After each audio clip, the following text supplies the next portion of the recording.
Joshua Peterson Electric. Today I'm doing a video. We're almost in December here, just a week of 2018, just to give you a date on the video. Today we're going to talk about, which I have not done this video yet, as Lightolier controls. Very similar to Graffic Lutron. They are a digital electronic switch. Does have zoning to kill from one area to another, which this would be A, B, C, D. Graffic is similar to this. But what you're going to see here is that Lutron is what we install, and Lutron now has electronic as well. But something you got to know about this system right here, which was installed 2002, 15 years ago, almost 16. So just to give you a date on that. Basically in 2002, arc faults just got implemented. So interesting enough, this home has 3 arc faults on the bedroom circuits, and that's it.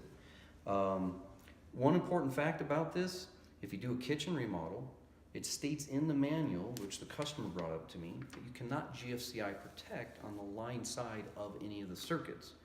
So you all know that who's done these electrical for the last 6 months now, since 2017, that our GFCI code in 210.8 has gotten more increasingly confusing and frustrating to deal with, as well as 210.12 and arc faulting. And now we got our dual combo breakers that do both functions, and where you're going to see that is in bathrooms and kitchens. So where you're going to see both of those implemented, especially is in kitchen remodels. If the customer has the old Lightolier, these are resistive type circuits only on the back side of the dimmer. So if you're going to rewire it, they do have a schematic in here, which is the first person I've actually seen with the schematic and how these things run. You can actually rewire this. But with Lutron, which is an RF friendly system instead of a remote IR system, Lutron, you can actually go in there and have the wiring completely the same as you would on a paddle and a snap switch, and now put in their device and it'll work normal and communicate to your phone through a bridge, through your Wi-Fi. This system cannot do that. So you literally will have to undo the wires that they did, which in this box, for example, this switch is a dead switch. It's a master control switch. I have 3 blacks, 3 whites, and 3 reds. So this is a primary 3-way system between this hallway and that hallway. Okay, so as you understand that, we would have to separate that and trace out those wires, label them, because this was wired from the beginning with this Lightolier control system on all the main level. So there is no attic space above this, and below this is a finished basement. There is really no other way to do this other than trace wire to wire, relabel, and then implement. Now, the video is also going to be a second quick part about it. Your energy audit guys. I will not pick on the city I'm in, but I do live in this city, so if you know who I am, you'll know that. They love to come in and energy audit people because they want to save energy. Here's the problem. They have no knowledge to go into a home, especially of this nature. These are homes in the area of this city, which is very, very nice homes. You're in your 6,000 to 10,000 square foot homes. You can't just come in and put a light bulb in any circuit in these homes. This is not your typical 2,000 square foot home with a resistive type medium socket A19 bulb socket. You have to come in here and understand what is controlling all of this. I did have a home in Boulder that they did that as an energy audit 6 years ago, and they fried the Graffic system generation 2, and they fried all the control boards. So with this system, they did have these in a floor lamp design that was a floor box switched from the wall, but it was also dimmed from the wall, and you could see it start to flicker. The bulb should say on the side of it if they're rated to be dimmable or not.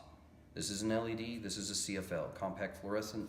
We simply call it the Dairy Queen cone, okay? And we simply call it LED for illuminated electrical diode.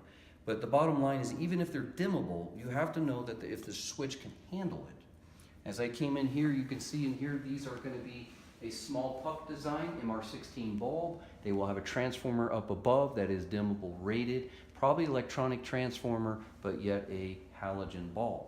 Over here, these pendants as well, these will have an MR16 socket right here. And yeah, normally you could come in here and put an MR16 LED bulb, but then the transformer has to be rated for that. That transformer has to be dimmable and has to be able to communicate to the switch. With this switch right here, this is the master control switch. The normal switches that you'll see will look a lot like this.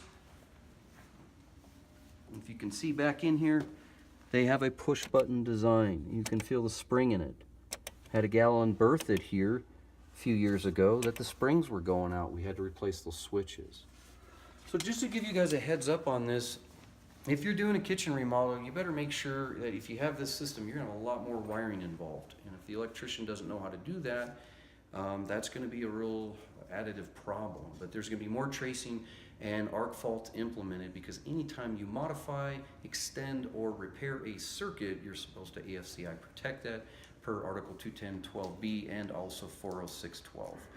Anyways, guys, thanks for joining us. Sorry the video was a little bit long here, but hopefully that helped you out to make sure that the homeowner has their lighting manual, which these guys did, which is amazing. I never see this, even after 15 years, and it's in good condition.